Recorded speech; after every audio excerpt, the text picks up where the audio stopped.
All right, this is my 1977 Volkswagen Westfalia camper.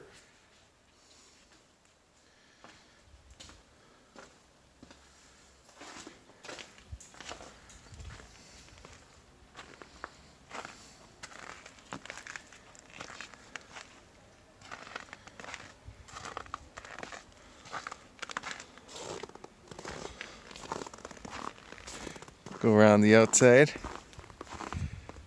Just backed it out.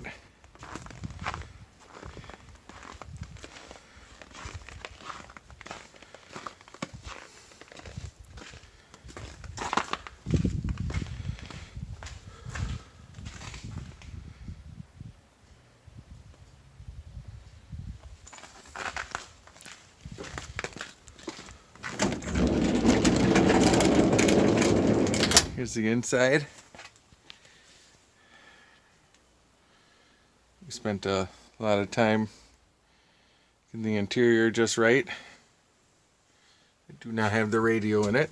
I used my Bluetooth speaker I bought and my cell phone because I couldn't drill any holes anywhere because I spent a lot of time and effort on the inside. So if anyone else wants to drill holes, if they own it, they're more than happy to.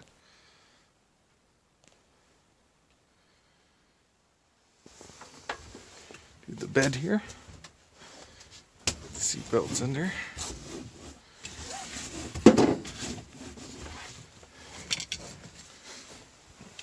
Button.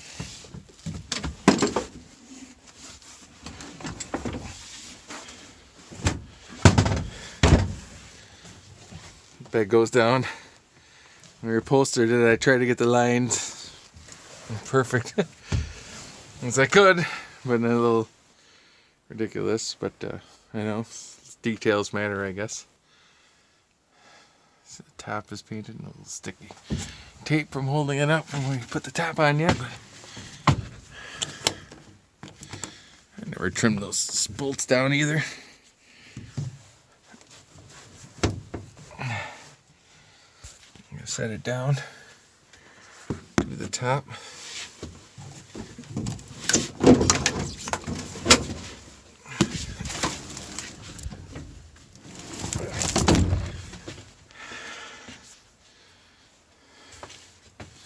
Did the vinyl on the bed. Did it on both the top and underneath the mattresses. Because it had a little underneath it also. So the refrigerator, which does work, on 120 power, 110. Detail inside there. Insulation, the little shelf is there. Box. Everything painted, the brackets sandblasted, painted. Brackets for the seat. The doors are functioning. Inside closet. The curtains. I have the curtains for the back window and for the door. They're not in the picture right now, but they're inside. I just never put them up. Dash is in good shape. So one little crack there. Like somebody put a cigarette or something on it at one point.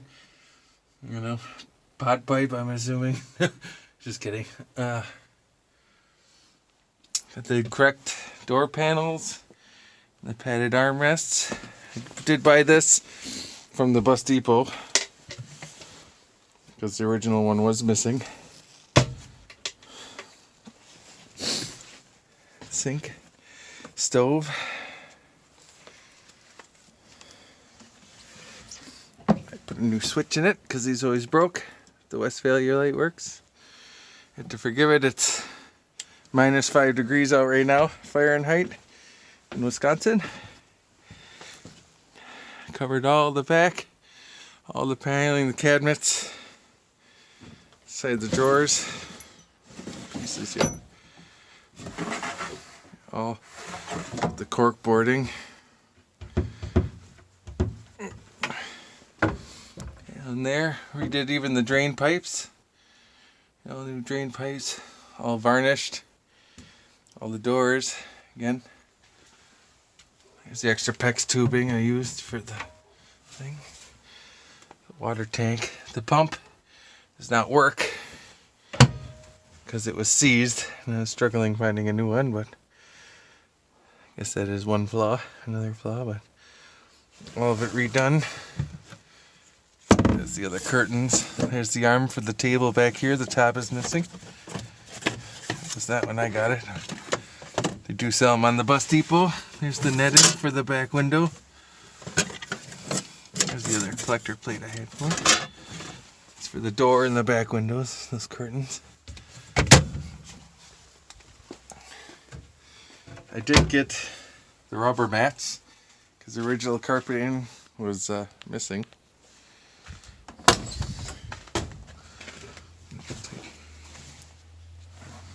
All the new coverings and mats and the floor mat. Floorboard was a gentleman in Florida that makes them. All the dog legs. Everything's in great condition. Everything was painted. Even under the dash, on the side, interior, a little dusty.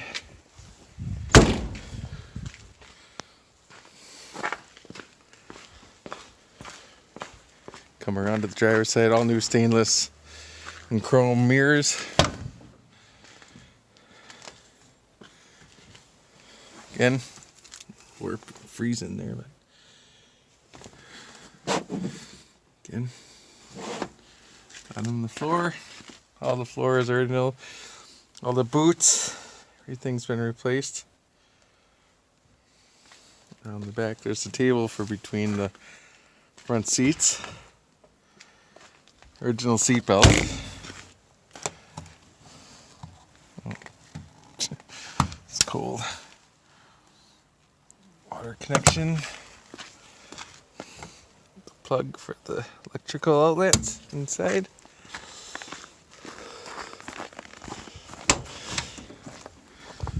There's the in the back.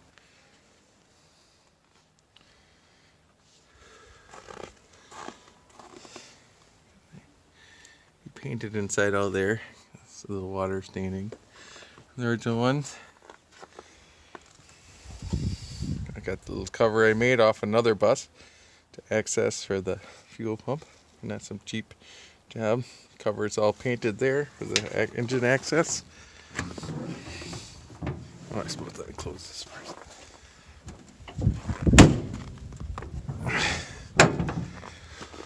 There's the motor. I did detail the engine compartment.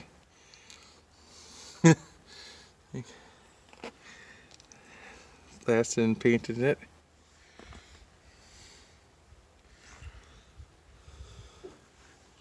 New AC Delco battery. Bought the GB hoses for the fuel injection because I assumed the last time they leaked they're all rotten, the old ones. There's the muffler, dual output. I don't like it because it's kind of loud for my taste, but all new axles, suspension, KYB shocks, front and rear. Even the mustache bar, I think they call it, it's all painted, all the panels painted. All stainless steel screws for the tin. Engine compartment seal. Try to get underneath here.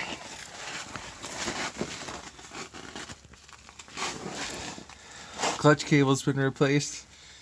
The axle's a new clutch. Flywheel's been machined. I think it's a Sachs clutch, I believe. Things been greased, painted, new. All the brake components are all brand new. Hardware, drums, wheel cylinders. The lines were mint because it's California, so I just sandblasted them and painted them for all the brake lines, believe it or not. Rebuilt the shifter with all the bushings in this tube. Got undercoated. can see. Try to go around. The sandblast marks there. New steering shock, calipers, ball joints. I rebuilt the pivot for the steering with the tie rods are all good.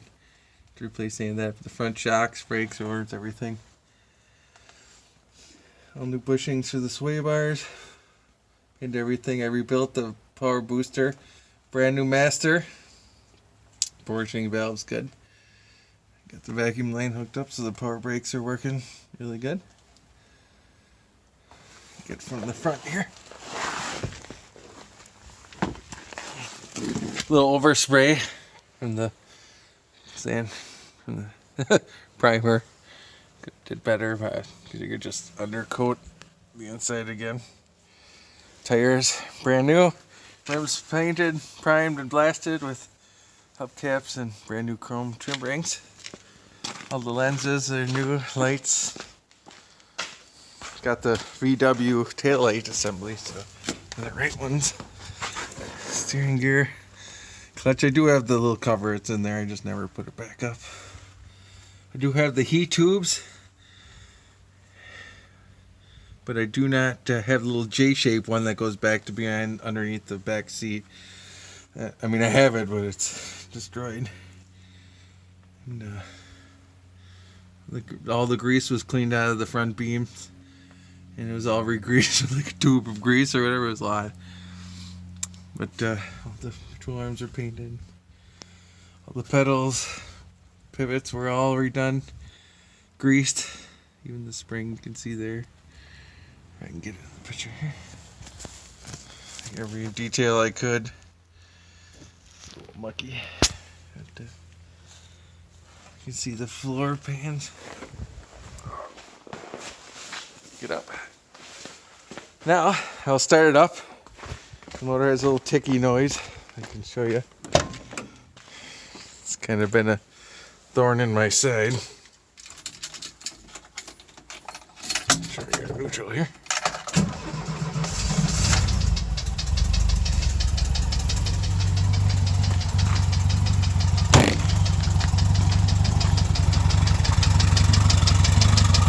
That is the noise.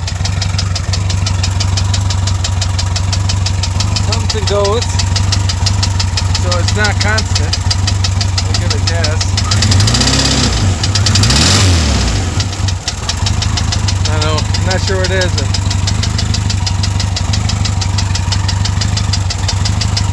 Brand new alternator starter. I put all new bearings in the crank bearings, cam bearings, the crank mic'd out. Cam mic'd out. It's got AMC new heads, and the noise came after I did the heads and the Molly pistons. After it overheated, I had to replace them. I mean, it runs and fires and it's good. It just, whatever that ticky noise is, I don't know.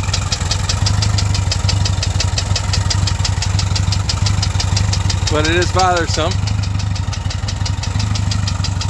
But that's why if somebody is a Volkswagen nut and they know what it is or want to try to fix it, I mean, it'd be better they do it, because I've already done it twice. And I thought I had overheating issues from a lean condition, which explains the GB, all the fuel injection hoses, all the air hoses. And I think there was exhaust leak at the manifold that blew up my thermostat. And then I rebuilt it again with the Molly pistons again, this time with the AMC heads. And I drove it and on the highway, and it came back and it had a ticky noise, but it didn't lose power or didn't seem overheating or hot or anything like that. But could be the heads. I don't know. I don't really want to take it apart again. You know, twice is enough for me. We stuck a lot of time. I think I could show you here. All the hardware for the top is stainless too. Even sandblasted. Painted all the little luggage strap hooks. So everything's stainless. Westie stickers, 10 stickers. Lights all work. A little neat. Like I said, that one just a little slow because it's seriously cold out right now. So yeah, that'd be it. That is our 77 Westfalia we have for sale. The paint and body work. Paint was stripped down to bare metal. I put the twin pillar or twin sport antenna on there, so if you want to put a radio, I just thought it was a little more tasteful looking. And it did have the spare tire mount on the front, but I took it off because I think, again, the VW is a little more tasteful, and it does have the spare tire holder in the cabinet. The spare right there. And then there's the original Volkswagen heads. Got the Bentley manual there. Got all doubles, fuel injection, computers. There's a core for the alternator. The starter, I don't know if I mentioned that, it's new. Starter, alternator. Airflow meter. Extra. There's the S boot I replaced. Injector resistor, double relay. All the injectors are just like there's the injectors. They're all brand new fuel injectors in it. Brand new Bosch fuel pump. I replaced the pushrod tubes because they got a little wonky, and the last rebuild one was kind of leaking, so we just bought all new pushrod tubes. So a little hard. There's a little thing for the heat thing, and so I don't have the heater on. I don't know what to do with those heat tubes, you know, because they don't. Because I know if you don't have that white stuff on that little thing, you can melt the plastic or whatever. You guys might know. I haven't had any luck finding those, so I just didn't get the heater hooked up. Here's the foam I use, is high density foam. Here's the old glove box. I have a new glove box in it because that one was toast. There's the front cover. The screen is broken. Let's see. There's the heat tubes. The one there, one there, one there. Just like I said, this one here is toast. So that one's the one that goes behind the back seat. So I didn't put that on. It just got kind of demolished. So I haven't had any luck finding those either. I do have the air conditioning under dash unit with the 2 condensers. It did not have a compressor on it, and the dryer and the hoses were all pretty much shot, so I didn't put it back on. And I had a really hard time finding that little piece of tin they cut out for the AC compressor, but I got it, and that was pricier than I thought it would be. But yeah, it's pretty solid. I mean, it's ready to go. I did, oh yeah, I should show this. I did blast this. I don't have it hooked up. You can see, obviously, I just tapped it off. I took the tags off too and sandblasted under the tags. All stainless steel bolts, obviously, just outside. I had the hose for it, it's just old and cruddy, and I didn't want to hook it back up. But the stove did work when I first bought it, so it must not leak, but I don't know. The fittings are, the hose is crusty and old, and it, you know, I think I got it under here. And the hose was kind of crusty. I did blast like the ends. Thought I could use it, but I don't know. You could test it, but I don't know if that would pass. I don't know if that would pass inspection, but kind of rough. I just could go to a propane place to hang it up, but I never really wanted to hook it up anyway. I figured just get like a little 15-pounder and just have a hose that goes and connects to the bottom of it and just run it off that. That way you don't have it outside under a car like bomb. Like, I know it's twin walled and stuff, but it just seemed kind of nervous, and you'd get a little more natural gas out of it than you would that little 2-pounder or whatever it is. I'm not sure. But I just left it up there because Westy and it should have it because it looks like it would be original. Kind of a stickler for original, but oh yeah, I polished and resealed all the J-Lewis windows. You know, all the glass. Those were always a problem, and all the seal. So here, all the window seals. They said I did replace the front glass because it was sand pitted and stuff like that, and it just wasn't that good. You can see the dash, there's the VIN. Hold it there. But yeah, you can see the dash is all nice now. Do a little body work on it. But all the window seals. I had to replace all the little metal under there. And if you're looking, you can't really see in there, but it's all painted and blasted and nice in there too. All the rods, everything, all inside. New chrome window surrounds, bumpers. Nice. Well, I hope that'll do it. If you like it, feel free, please get a hold of me. Thank you.